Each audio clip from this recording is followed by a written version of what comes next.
ఈ నెల 28 లేదా మార్చి 1న ఏపీ వార్షిక బడ్జెట్ను ప్రవేశపెట్టేందుకు ప్రభుత్వం రెడీ అయింది. దీనిపై అన్ని వర్గాల్లోనూ ఆశలు మెండుగా ఉన్నాయి. విద్యార్థుల నుంచి గృహిణుల వరకు, రైతుల నుంచి పారిశ్రామికవేత్తల వరకు కేటాయింపులపై ఎక్కువగా ఎదురుచూస్తున్నారు. మరీ ముఖ్యంగా సూపర్ 6 హామీలపై నిధులు ఎరేంజ్లో కేటాయిస్తోందా లేదా అనేది ఆసక్తిగా మారింది.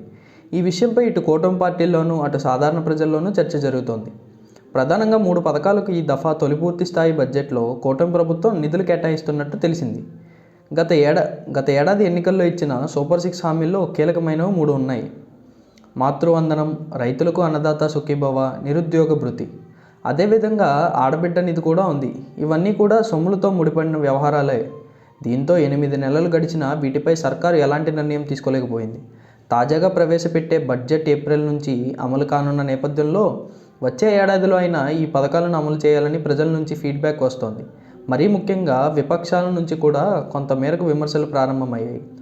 దీనిని దృష్టిలో ఉంచుకున్న కూటమి ప్రభుత్వం 3 పథకాలకు గ్రీన్ సిగ్నల్ ఇచ్చేలా నిర్ణయం తీసుకుంది. వీటిలో ప్రధానంగా మహిళలకు వరంగా మారే మాతృవందనం పథకాన్ని అమలు చేయనున్నారు.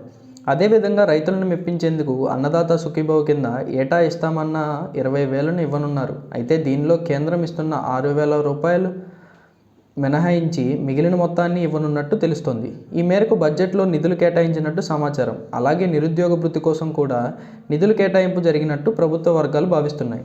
మొత్తంగా ఈ ఏడాది కూటమి ప్రభుత్వం పెట్టే పూర్తిస్థాయి బడ్జెట్లో మెరుపులు ఖాయమని తెలుస్తోంది. మరోవైపు ఏపీలో కూటమి ప్రభుత్వం పాలన ప్రారంభించి 8 నెలలు పూర్తవుతుంది. వాస్తవానికి 8 నెలలు పెద్ద ఎక్కువ కాలం కాకపోయినా సీనియర్ సీఎం 14 ఏళ్ల అనుభవం ఉన్న నాయకుడు కావడంతో సహజంగానే చంద్రబాబుపై ఆసక్తి ఉంటుంది. అదే ప్రజల్లోనూ నెలకొంది. అభివృద్ధి బాటలలో నడిపించాలని ఏపీని తిరిగి గాడిలో పెట్టాలని భావించిన ప్రజలు చంద్రబాబు నేతృత్వంలోని కూటమికి పట్టం కట్టారు.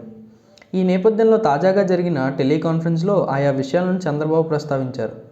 ప్రజలకు కూటమి సర్కార్పై ఎనలేని విశ్వాసం ఉందని సీఎం చంద్రబాబు తెలిపారు. అనేక రూపాల్లో ప్రజలు ప్రభుత్వం నుంచి కూడా ఆశిస్తున్నారని తెలిపారు.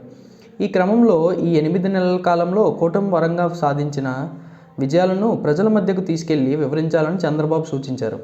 ఒకవైపు ఆర్థిక భారం ఉన్నప్పటికీ ప్రజలకు ఇచ్చిన హామీలను అమలు చేసేందుకు సర్కారు కట్టుబడి ఉందన్న సంకేతాలను ప్రజలకు వివరించాలన్నారు. ప్రధానంగా చంద్రబాబు చెప్పిన 8 విజయాల్లో పింఛన్ల పెంపు, ప్రతి లబ్ధిదారుడికి వంట గ్యాస్ సిలిండర్ల పంపిణీ, అన్నా క్యాంటీన్లు, రహదారుల నిర్మాణం, అమరావతిని పుంజుకునేలా చేయడం, పోలవరం ప్రాజెక్టు పూర్తి, 7 లక్షల కోట్ల రూపాయల పెట్టుబడులు, ఉపాధి, ఉద్యోగాల కల్పనకు పెద్దపీట వేయడం లాంటివి ఉన్నాయి. ఆయా కార్యక్రమాలను సక్సెస్ చేయడం ద్వారా ప్రభుత్వం దూకుడుగా ముందుకు సాగుతోందన్న విషయాన్ని ప్రజలకు వివరించాలని చంద్రబాబు సూచించారు.